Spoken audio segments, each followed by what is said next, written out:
Hi everyone. நம்ம last வீடியோவில் என்னோட 6 மார்க் மட்டும் பார்த்துருந்தோம். குரூப் 2வில் எழுதி கிளியர் பண்ண பேப்பரோட 6 மார்க் பார்த்துருந்தோம் லாஸ்ட் வீடியோவில். அதுக்கப்புறம் என்னால் டைம் இல்லை வீடியோ போட முடியல. ஸோ இந்த வீடியோவில் நம்ம தொடர்ந்து பார்ப்போம், ஓகேங்களா? இந்த பேப்பரு தமிழில் எழுதி கிளியர் பண்ண பேப்பர், லாஸ்ட்டு குரூப் 2 கிளியர் பண்ண பேப்பரு.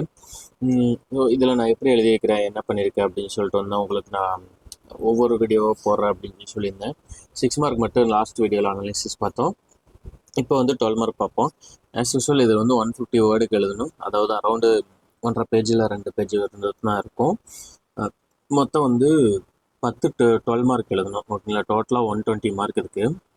12 மார்க் எழுதிட்டு 12 மார்க்கில் எவ்வளோ மார்க் வந்திருக்கு அப்படின்னு சொல்லிட்டு பார்ப்போம். நம்ம என்ன மிஸ்டேக் பண்ணிக்கிறோம், எந்த மார்க் இருக்குது அப்படின்னு சொல்லிட்டு பார்ப்போம்.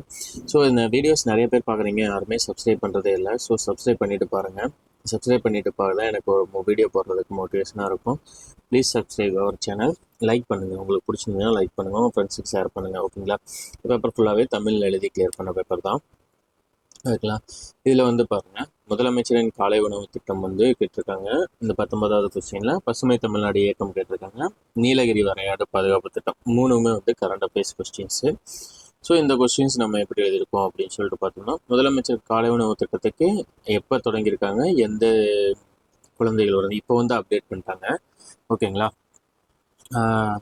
இது இப்போ வந்து அப்டேட் பண்ணி வந்தால் இது வரைக்கும் போயிட்டாங்க, ஓகேங்களா? நோக்கம் என்ன? ஊட்டச்சத்து அதிகரிக்கிறதுக்கு, இடைநிலை தவிர்க்க, எண்ணப்பச்சையில் உள்ள குறைபாடு களைய, வேலைக்கு செல்லும் தாய்மார் சுமையை குறைக்க, பள்ளி வருவதை ஊக்குவிக்கிறதுக்கு, இதெல்லாம் தான் நோக்கமாக கொண்டு வந்துருக்காங்க, ஓகேங்களா? இவ்வளோ தான் வந்து, ஏன்னா இது 3 தான் கொடுத்துருக்காங்க. ஒவ்வொரு இதுக்கும் 4 மார்க் கொடுத்துருக்காங்க. ஸோ நம்மளால் இவ்வளோ தான் எழுத முடியும் ஸ்பேஸில். அதுக்கடுத்து நம்ம என்ன ஒவ்வொரு அடுத்தடுத்து கொஸ்டின்ஸ்க்கு நம்ம டிட்டர்மினேஷன் கொண்டு கொடுக்காட்டி.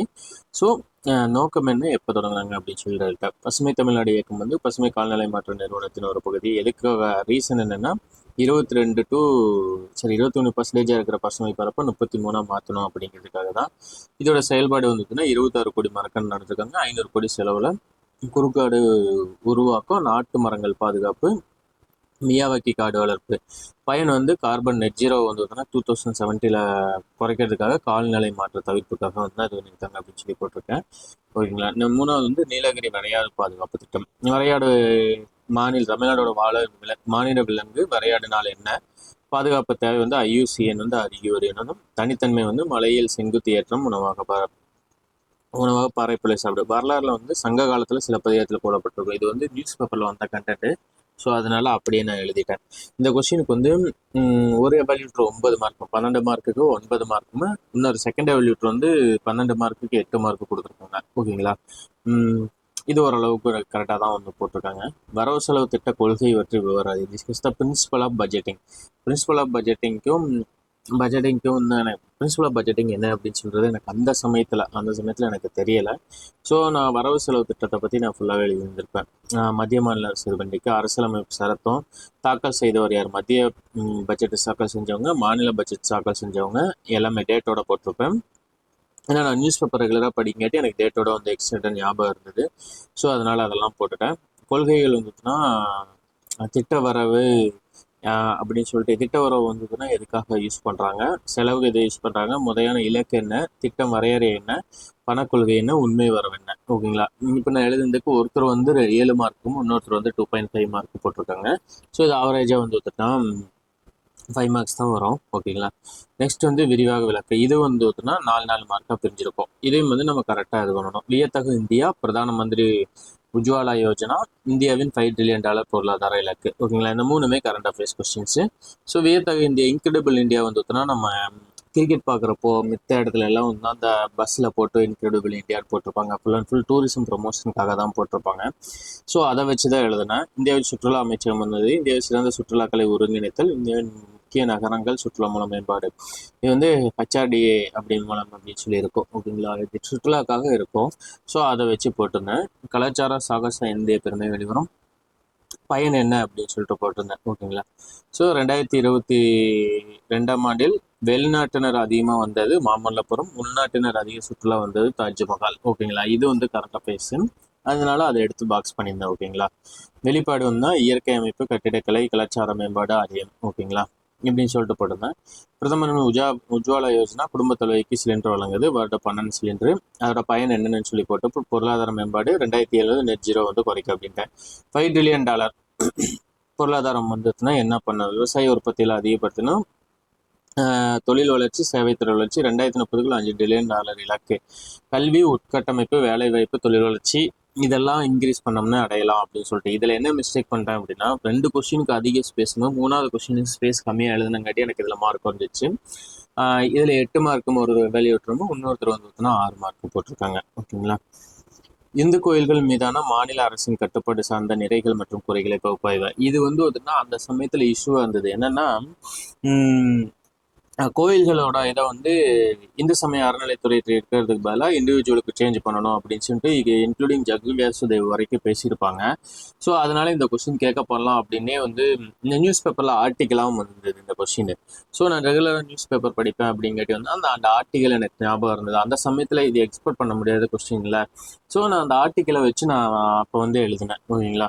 இந்து கோயில்கள் மதசார்பற்ற நாடு இந்தியா, கோயில்கள் தான் மாநில பட்டியல் உள்ளது, அறநிலைத்துறை மூலம் நிர்வாகம் பண்றாங்க. தமிழ்நாடு வரலாறு, நீதி கட்சி ஆட்சியில இந்து சமய அறநிலைத்துறை எதுவும்னாங்க. காரணம் கோயில் நுழைவு போராட்டம், கோயில் வருமானம். ஓகேங்களா. இது எல்லாமே வந்து கொடுத்துட்டேன். இப்போ ஒரு 2 பாயிண்ட்ல வந்து நான் என்னென்ன கொடுக்க முடியுமோ கொடுத்தேன். எனக்கு ப்ரெசன்டேஷன் மட்டும்தான் கொஞ்சம் லேக் ஆகும், மற்றபடி எல்லாமே ஓரளவுக்கு எழுதியிருப்பேன். நிறைகள் பார்த்தீங்கன்னா, நிறைகள தமிழ்நாடு கோயில்கள் வந்து அறநிலைத்துறை அமைச்சர் வந்து சேகர் பாபு யார் அமைச்சர் அப்படின்னு சொல்லிட்டேன். நிறைகள் வந்து சமூக நீதி நிலைநாட்டப்படும். ஓகேங்களா. புதுக்கோட்டை திருச்சி கோயில் நுழைவு. ஓகேங்களா. வருமானம் முறையாக செலவிடப்படும், கோயில் சொத்துகள் பாதுகாக்கப்படும், முறையான கட்டண செயல்பாடு பராமரிக்கப்படும், கோயில் பராமரிப்பில் பரம்பரைத்தன்மை அளிப்பு. ஓகேங்களா. அது பரம்பரைத்தன்மையா இது தர்மகர்த்தா அப்படிங்கிற மாதிரி கொண்டு வந்துட்டு இருப்பாங்கல்ல, அந்த இது போட்டது. நெக்ஸ்ட் ஆக்கிரமிப்பு நீக்கம் இது பண்ணுவாங்க. சமூக செயல்பாடு பாதுகாப்பு, அன்னதானம், முறையான கோயில் நடைமுறை. எடுத்துக்கிட்டு 15 வருட பின்பு பழனி கோயில் கும்பாபிஷேகம். ஓகேங்களா. குறைகள் வந்து அரசிற்கு வருமானம் இல்லை, அதிகப்படியான சுமை, அதிக வருமானம் தரும் கோயில் வருமானம் மற்ற கோயில் நிர்வகிக்க போதுமானதாக இல்லை, நிர்வாக ஊழல், மதச்சார்பின்மை கேள்விக்குறி. ஸோ இது எல்லாமே வந்து நிறைகள் குறைகள் எழுதியிருந்தேன். இந்த கொஸ்டின் இன்னும் நல்லா தான் எழுதியிருக்கிற மாதிரி இருந்தது. ஒரு ஆவல்யூட்டர் வந்து 11 மார்க்கும், இன்னொருத்தர் வந்து 7 போட்டிருந்தாங்க. இல்லை இது ஆவரேஜாக வந்து நம்மளுக்கு நல்ல மார்க் தான் வந்திருக்கும்.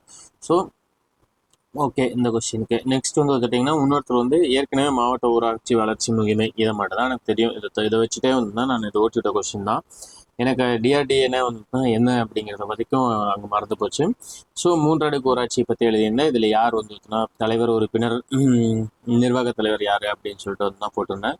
பல்வந்துரை மேத்தா குழு மாவட்ட வளர்ச்சி ஒருங்கிணைப்பு குழு அமைய காரணம் என்ன, காரணத்துக்காக மாவட்ட ஒரு வளர்ச்சி ஒருங்கிணைப்பு குழு, இதோட வேறுபாடுகள் என்ன, மித்ததுக்கு இதுக்கு வந்துச்சுன்னா என்ன வேறுபாடுகள், சட்ட செயலாக்கம் என்ன வந்துதான், விரைவான உறுதி, திட்டங்கள் என்ன வந்துட்டுனா இருக்குது அப்படின்னு சொல்லி போட்டிருந்தேன். 2 பேருமே எடுத்துக்கிட்டு டைரக்ட் பெனிஃபிட் ட்ரான்ஸ்ஃபர் மூலமாக வந்து பண பரிவர்த்தனை செய்யப்படும் அப்படின்னு சொல்லி போட்டிருந்தேன். ஸோ ஒருத்தர் வந்து 7.5 இன்னொருத்தர் வந்து 7 கொடுத்துருந்தாங்க. நெக்ஸ்ட் தமிழ்நாடு எப்படி 5 முறை தேசிய கிருஷி கர்மான் விருது. தேசிய கிருஷி கர்மான் விருது விவசாயத்துறைக்கு வந்து கொடுக்கப்படுவாங்கன்னு மட்டும் தான் தெரிஞ்சுது. ஸோ இதை வச்சு என்னென்ன மாதிரி நம்ம அக்ரிகல்ச்சர் பாலிசிஸ், அக்ரிகல்ச்சர் பட்ஜெட் படிச்சிருந்தேன். ஸோ அதை வச்சு இதை பேஸ் பண்ணி எழுதுனது தான். ஓகேங்க. தொடர்ந்து விருது பெற்ற ஆண்டு விவசாயத்துறையின் வளர்ச்சியை எடுத்து காட்டுகிறது, வளர்ந்த நிலைநாட்டுகிறது. ஓகே. அடிப்படை கட்டமைப்பில் எந்த மாதிரி இருக்குது, திட்ட செயலாக்கம்ல நம்மளது எந்த மாதிரி இருக்குது, தொழில்நுட்பம் எந்த மாதிரி போயிருக்கிறோம், அதிகாரி விவசாயி வந்துட்டுனா உறவு எப்படி இருந்துக்குது, அதிகாரி விவசாயி கடைநிலை ஊழியர் இடைநிலை ஊழியர் இந்த மாதிரி வந்து ரொட்டேஷன் வரும். அனைவரும் ஒருங்கிணைந்த ஆலோசனை செயல்படுறாங்க.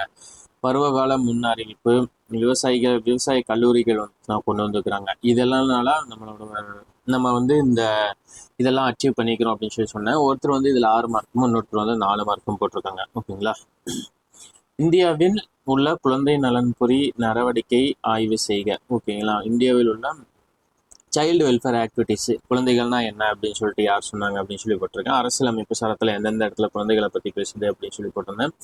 சட்ட ரீதியாக குழந்தை திருமண சட்டம் இது எல்லாத்தையும் போட்டிருக்கேன். தமிழக ரீதியாக பெண் குழந்தை சட்டம், சமீபத்தில் இல்லம் தேடிய கல்வி, உடல் நலன் அமைப்பு செயல்பாடு. ஓகேங்களா. இதை மட்டும்தான் நான் போட்டிருக்கேன் எந்தெந்த மாதிரி இருக்குது அப்படின்னு சொல்லிட்டு. ஸோ இதுக்கு ஒருத்தருக்கு வந்து 8 மார்க்கும், இன்னொருத்தர் வந்து 5 மார்க்கும் போட்டிருந்தாங்க. நெக்ஸ்ட் தமிழ்நாட்டின் தொழில் வளச்சாலைகள் குறித்து குறிப்பு வரைக. தமிழ்நாடு தொழில் வளம் வந்தால் எந்த மாதிரி இருக்குது, மாநில உள்நாட்டு உற்பத்தியில் 3, தொழில் தொடங்க உகந்த மாநிலம்ல 3வது, மாநிலம் மொத்த உள்நாட்டு உற்பத்தியில் 3வது இடத்துல இருக்குது அப்படின்னு சொல்லி போட்டேன். தொழில் வளர்ச்சாலைகள் வந்து தமிழ்நாடு பசுமை வழித்தடம், சென்னை பெங்களூரு வழித்தடம், சென்னை கன்னியாகுமரி வழித்தடம். அதுக்கு சின்னதாக ஒரு மேப் போட்டு ஒரு இதை போட்டு தமிழ்நாடு பாதுகாப்பு வழித்தடம் இதில் எந்தெந்த ஊர் அப்படின்னு சொல்லி மென்ஷன் பண்ணிட்டு அதோட பயன் என்ன, சென்னை பெங்களூரு வழித்தடத்தோட பயன் என்ன, சென்னை கன்னியாகுமரி வழித்தடத்தோட பயன் என்ன, ஒருத்தர் 9 மார்க்கும் இன்னொருத்தர் 4.5 மார்க்கும் போட்டிருந்தாங்க. இதுவே ஓரளவுக்கு நல்லா தான் போட்டிருந்தாங்க. இந்த கொஸ்டின் வைட்டமின் பி வந்து எனக்கு தெரியல. ஆக்சுவலாக நான் ஸ்டாட்டிக் கொஸ்டின்ஸ் எதுவுமே படிச்சுட்டு போகல. ஸோ அதனால் வந்து நான் அப்படியே போய் அதை விட்டுட்டேன். எனக்கு சத்தியமாக அதில் என்ன இருக்குன்னு எனக்கு தெரியல. நெக்ஸ்ட் சர்வதேச சிறுதானிய வருடம் 2023. 2023 சிறுதானிய வருடம் மட்டும்தான் தெரியும். ஸோ 2018 நம்ம செலிப்ரேட் பண்ணதும் எனக்கு தெரியாது. இந்தியாவில் வழிகாட்டலில் 23 வந்து போட்டிருக்காங்க. சிறுதானியங்கள்னா என்னென்ன அப்படின்னு சொல்லி கொடுத்துட்டேன். வகைகள் என்னென்ன, விதைப்பு அறுவடை எப்போ விதைப்பாங்க எப்போ அறுவடை பண்ணுவாங்கன்னு சொல்லி சொல்லிட்டு, சர்வதேச ஆண்டு சிறுதானியம் அதிகரிக்கிறதுக்காக சிறுதானிய உற்பத்தியில் இந்திய முதலிடம். பலன்கள் வந்து உடல்நல பலன், பொருளாதாரத்தில் என்ன பலன்கள் கொடுக்குது, விவசாயிகளுக்கு வந்து என்ன மாதிரி பலன், பூகோள அரசியலில் வந்து எந்த மாதிரி பலன் கொடுக்குது, வேளாண்மை மற்றும் கால்நிலையில் எந்த மாதிரி பலன் கொடுக்குதுன்னு போட்டிருந்தேன். ஸோ இதில் ஒரு இது வேல்யூட்ரி 8 இன்னொரு வேல்யூட்ரி வந்து 7 போட்டிருப்பாங்க. வேல்யூட்ரம் வந்து 7 போட்டிருப்பாங்க. ஓகேங்களா. நெக்ஸ்ட் கிராஃபின் என்பது யாது, அதனை கண்டுபிடித்தவர் யார், கிராஃபினின் தற்போதைய பயன்பாடுகள் விவரி. கிராஃபின்னா என்னன்னு சொல்லி போட்டேன், கிராஃபினை தற்போதைய பயன்பாடு என்னன்னு சொல்லி போட்டேன். பட் ஆனால் கிராஃபினை கண்டுபிடிச்சது யாருன்னு எனக்கு தெரில. ஸோ அதனால் இதுக்கு வந்து மார்க் கொஞ்சம் ரெடியூஸ் ஆகிருக்கும். கிராஃபின் என்ன, கார்பனின் புறவேற்று வலிமை அப்படின்னும் கார்பனின் கிராஃபைட்டை விட அதிக கடினத்தன்மை கொண்டது அப்படின்னு சொல்லி போட்டேன். அமைப்பு எந்த மாதிரி இருக்கும் அப்படின்னு சொல்லி போட்டேன். கார்பன் அதிக வந்து டபுள் பாண்டில் இணைக்கும் அப்படின்னு சொல்லிட்டு போட்டால் அருங்கனோடிகள் இருக்கும். கிராஃபின் பயன்பாடு எங்கெங்கே எந்தெந்த ஏரியாவில் போடணுங்கிறதுக்காக கிராஃபின் மாதிரியே போட்டு அந்த மூலையில் மட்டும் இது பண்ண. விண்வெளி, தொழிற்சாலை, கன உலோகம், மருத்துவத்தில் ரோபோட்டிக்ஸ், பாதுகாப்பு. ஓகேங்களா. தொழிற்சாலையில் எந்த மாதிரி வந்துட்டுனா இருக்குது, விண்வெளியில் எந்த மாதிரி இருக்குது, பாதுகாப்பில் எந்த மாதிரி, ரோபோட்டில் எந்த மாதிரி, கன உலோகம்ல எந்த மாதிரி, மருத்துவத்தில் எந்த மாதிரி இப்படின்னு சொல்லிட்டு ஒவ்வொன்றுக்கும் நான் 2 பாயிண்ட் மட்டும் கொடுத்துருந்தேன். ஸோ இதுக்கு ஒருத்தர் வந்து 10 மார்க்கும் இன்னொருத்தர் வந்து இன்னும் 10 மார்க் கொடுத்துருந்தாங்க. இந்த கொஸ்டின் 2 பேருமே 10 மார்க் போட்டிருந்தாங்க 12க்கு. ஸோ ஆவரேஜாக பார்க்குறப்ப நமக்கு வந்து 10 மார்க் வந்துடுச்சு. ஓகேங்களா. இந்த கொஸ்டின் வந்து நமக்கு தெரில. ஸோ 12 மார்க் கொஸ்டின் இருந்தால் நம்மளுக்கு இவ்வளோ தான். 12 மார்க் கொஸ்டின் வந்து பார்த்துட்டிங்கன்னா மொத்தமாக 10 கொஸ்டின் எழுதணும். 12 மார்க்கு, மொத்தம் 120 மார்க்கு. 120 மார்க்கில் எனக்கு ஃபஸ்ட் வேல்யூஷன்லாம் 82.5 வந்தது. ஓகேங்களா. 40 மார்க் மட்டும் தான் கொஞ்சம் கம்மி. செகண்ட் வேல்யூஷனில் பாதிக்கு தான் வந்தது, 62 தான் வந்தது. ஆவரேஜாக பார்க்குறப்ப 72.25 மார்க் வந்தது. 120க்கு நமக்கு 72.25 மார்க் வந்தது. 50%ஓடவே அதிகம் தான். ஸோ இந்த 12 மார்க் போர்ஷனில் எனக்கு நல்ல மார்க்கே வந்ததுன்னா கிடச்சிது அப்படின்னு சொல்லலாம். ஸோ இப்போ 12 மார்க்கோட வேல்யூஷன்லாம் இருந்ததுன்னா இவ்வளோ தான். நம்ம நெக்ஸ்ட் வீடியோவில் 15 மார்க்குக்கான அனாலிசிஸ் பார்த்துட்டு என்ற டோட்டல் மார்க்கை வந்து நான் அந்த வீடியோவில் வந்து நான் ஃபுல்லாக காட்டுறேன். ஓகேங்களா. ஸோ அது வரைக்கும் மறக்காமல் எல்லாம் சப்ஸ்கிரைப் பண்ணுங்கள், லைக் பண்ணுங்கள், உங்கள் ஃப்ரெண்ட்ஸுக்கு ஷேர் பண்ணுங்கள். நம்ம அடுத்த வீடியோவில் பார்ப்போம்.